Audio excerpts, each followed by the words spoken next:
आज आप इटावा के दोनों जेलों में सेंट्रल और डिस्ट्रिक्ट जेल में आए हैं। आपने सुंदरकांड और ये बांटा है, किस तरह से देख रही है? जैसे 22 तारीख को रामलला स्थापित किए जा रहे हैं, उसको लेकर कार्यक्रम अलग तरह तरह के ज़िलों में हो रहे हैं, तो आज जो सुंदरकांड कैदियों को दिया गया, किस तरह की प्लानिंग है?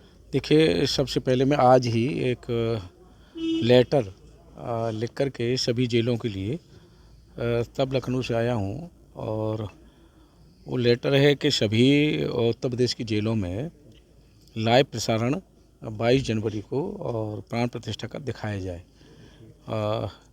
जब पूरा देश इसका साक्षी बन रहा है, बड़े लंबे अरसे के बाद तमाम हमारे मनीषियों ने त्याग बलिदान समर्पण किया, तब जाकर के ये भगवान की जन्मभूमि पे मंदिर और प्राण प्रतिष्ठा हम लोग देख पा रहे हैं। और हम सब लोग सौभाग्यशाली भी हैं कि हम लोगों के सामने हो रहा है, हम सब लोग साक्षी बन रहे हैं। जब पूरा देश साक्षी बन रहा है और विश्व के लोग भी उसके साक्षी बनना चाह रहे हैं, तो हमारे कैदी वो भी इस देश के नागरिक हैं, वो भी क्यों इससे वंचित रहें। और ये व्यवस्था हम लोग करने जा रहे हैं। सभी कैदी पेशेवर अपराधी भी नहीं हैं, अनायास तमाम घटनाएं हो जाती हैं और कैदी बन जाते हैं, तो वो भी इससे वंचित रहें। अभी मैंने जब चर्चा की जी।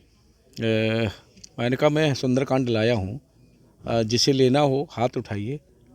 तो कोई कैदी बचा ही नहीं जिसने न ली हो, सब ने ली और सब ने खुशी जाहिर की। और राम की चर्चा होते ही कैदियों में एक नया उत्साह देखने को मिलता है। जी।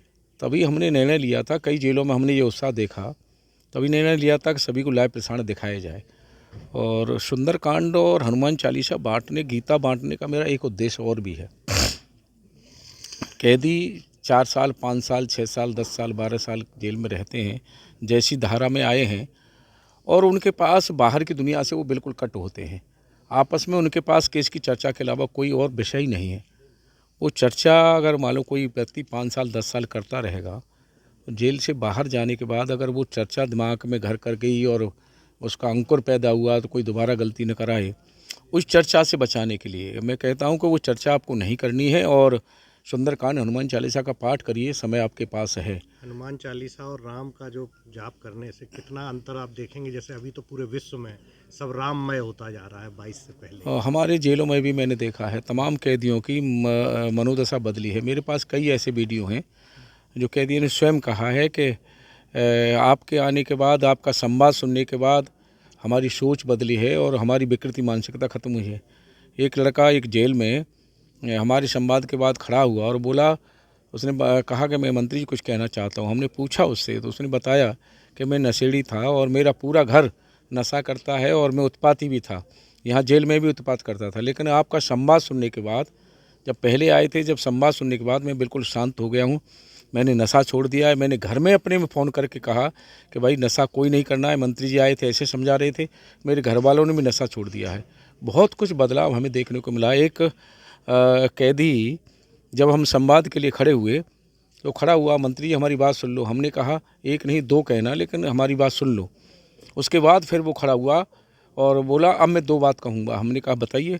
उसने कहा मैं वर्तमान में जिला पंचायत सदस्य हूँ और किसी ने मैं फर्जी भेजा हूँ, और पहले मैं ये कहने के लिए खड़ा हुआ था कि जेल से बाहर जाते उसे मारूंगा। लेकिन आपका जब मैंने संवाद सुना है, आपने बताया है कि एक एक करके कि मेरे जेल में आने के बाद मेरा परिवार किन संकटों से गुजरता है, तो मैंने अब ये तय किया है कि जिस दिन मैं छूटूंगा और जेल से बाहर जाऊंगा, गेट पे ही वही व्यक्ति मिलता है जिसने मुझे जेल भिजवाया था, और वो मेरे साथ मारपीट करता है, तो भी मैं उसकी तरफ देखूंगा नहीं, सीधा घर जाऊंगा, क्योंकि मुझे जेल में नहीं आना है और परिवार को संकट में नहीं डालना है। ये बदलाव देखने को मिल रहा है। मतलब ये बदलाव सब राम के नाम से भी देखने को मिल रहा है।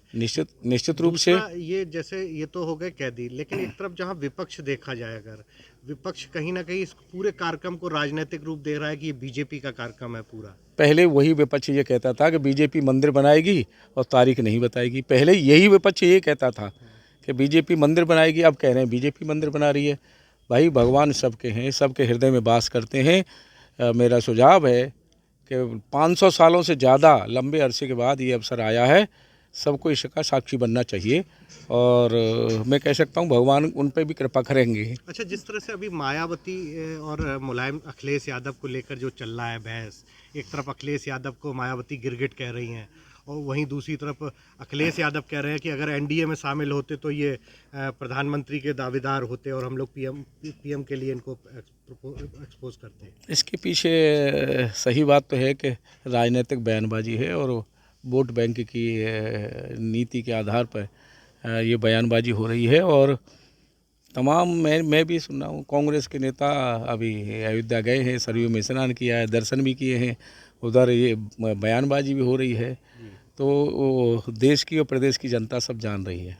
हमसे जुड़े रहने के लिए हमारे YouTube चैनल को सब्सक्राइब करें और नई वीडियो की नोटिफिकेशन के लिए बेल आइकॉन को दबाएं। अगर आप ये वीडियो Facebook पर देख रहे हैं तो लाइक जरूर करें और ज्यादा से ज्यादा शेयर करें। धन्यवाद।